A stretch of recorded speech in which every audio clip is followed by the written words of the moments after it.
সবাই 2 বছর পড়াশোনা করে, সবাই ওই সেম বইটাই পড়ে, কিন্তু সবাই কেন চান্স পায় না? এখন আমি তোমাকে একটা উদাহরণ দিই।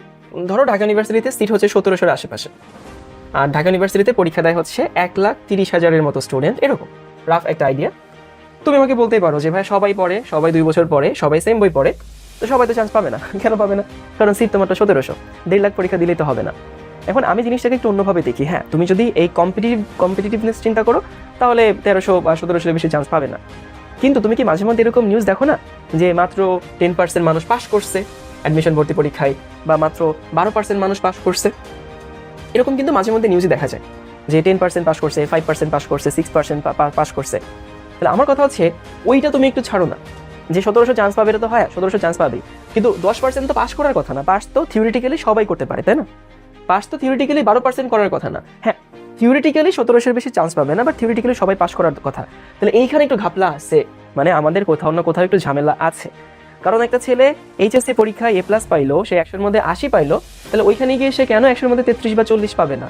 এটা কখনো কি তোমাদের মধ্যে কিউরিয়াসিটি জাগে না? বা ইজিলি পয়েন্টটা বোঝানোর চেষ্টা করছে। আপনি বলতেই পারেন যে সিট তো 1700, তো 17-এর বেশি তো চান্স পাবে না, 1700-এর বেশি চান্স পাওয়ার কথা না। ওকে, আমি মেনে নিলাম, কিন্তু কোথাও তো লেখা নাই যে ঢাকা ইউনিভার্সিটিতে 10%-এর বেশি পাস করতে পারবে না। পাস তো সবাই করতে পারে, বাট কেন করে না? তো এখানে অবশ্যই কিছু না কিছু একটা ঘাপলা আছে। তো এই ঘাপলাটা আসলে কোথায়, আমি ওটা নিয়ে এখানে আলোচনা করবো, যে কেন আসলে সবাই পাস করে না বা সবাই চান্স পায় না। আমি খুব খুশি হইতাম যে ঢাকা ইউনিভার্সিটি ভর্তি পরীক্ষায় পরীক্ষা দিয়েছে, সেখানে 60-70% মানুষ পাস করছে, সেখান থেকে 1700 চান্স পাইছে।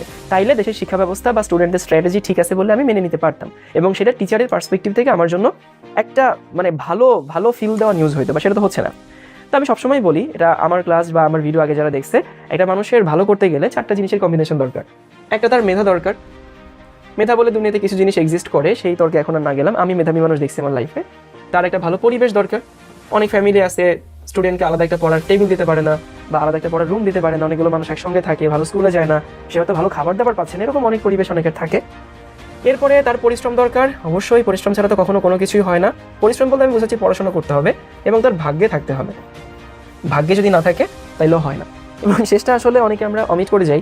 আমি সব কিছু আমার হাতে যা আছে করলাম, আমি আমার স্টুডেন্টকে ফোর্স, আমার স্টুডেন্ট মেধাবী, আমার স্টুডেন্টকে আমি ভালো পরিবেশ দিলাম, সে পরিশ্রমও করছে, বাট ভাগ্যে যদি না থাকে, মানে আমি এরকম অনেক দেখছি, একটা স্টুডেন্ট নিজের পক্ষে যা করার বা টিচারদের পক্ষ থেকে যা করানোর আমরা সবই করাইছি, বাট তারপরও তার হয় নাই, এবং এমন করে কিছু ঘটছে যেটা তার হাতে ছিল না।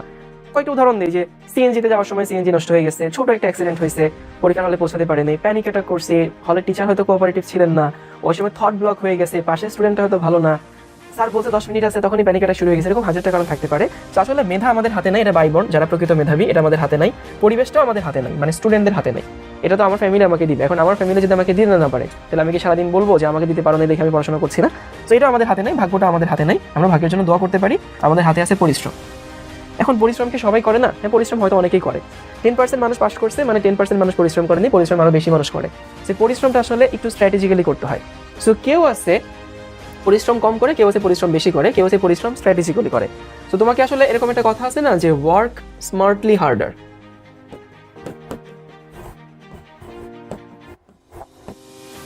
শুধু ওয়ার্ক হার্ড বললে আসলে এখন কোপ আপ করা টাফ, তোমাকে স্মার্টলি হার্ডওয়ার্ক করতে হবে। হ্যাঁ, কেউ যদি মাত্রাতিরিক্ত হার্ডওয়ার্ক করে, সে স্মার্টলি করুক, নর্মালি করুক, দিন শেষে সে একটা রেজাল্ট বের করে আনতে পারে, বাট ওই সংখ্যাটা খুবই কম।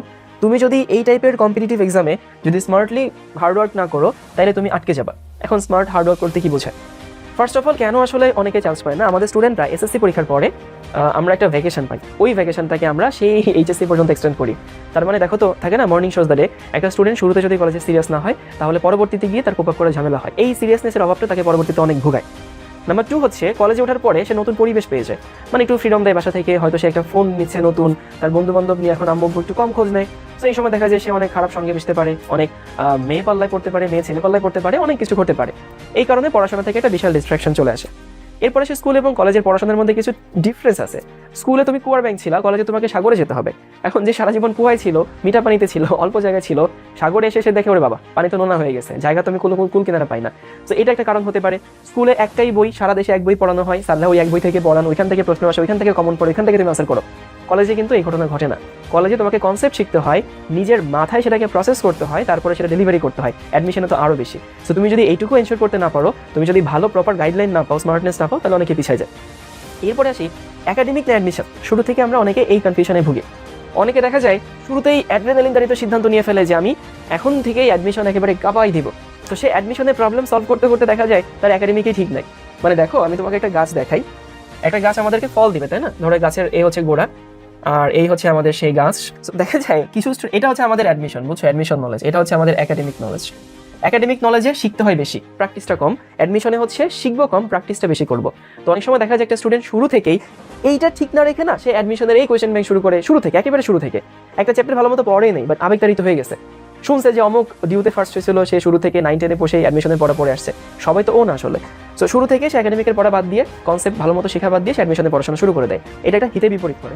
আবার অনেকে দেখা যাচ্ছে যে শুরু থেকে খালি একাডেমিকে ঘোরাফেরা করে, খালি বেসিক শিখতে যায়, অ্যাডমিশনে যায় না। এটাও একটা ব্যাকফায়ার করে।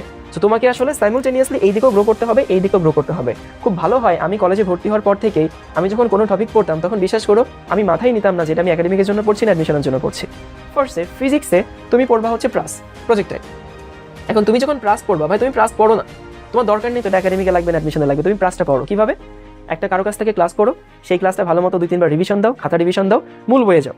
তুমি যে বইটাই পড়ো না কেন সেই বইতে যাও, সেই বইতে কি লেখা আছে সেটা পড়ো, সেই বইয়ের অনুশীলন এটা নিয়ে এক্সারসাইজ আছে সেটা তুমি সলভ করো। তোমার কাছে টেস্ট পেপার থাকবে, তুমি সেখানকার সলভ করো। খবরদার টেস্ট পেপার সলভ কিন্তু আমরা কমন পাওয়ার জন্য করি না, প্র্যাকটিসের জন্য করি। এরপরে তোমার কাছে কোয়েশ্চেন ব্যাংক আছে, তুমি তারপরে কোয়েশ্চেন ব্যাংক সলভ করো। তাহলে দেখো তুমি ক্লাস করলা, ক্লাস নোট রিভিশন দিলা, তুমি মূল বই পড়লা, মূল বইয়ের অনুশীলনী পড়লা, তুমি হচ্ছে কোয়েশ্চেন ব্যাংক করলা, তুমি টেস্ট পেপারস করলা, আর কিছু বাকি থাকে না।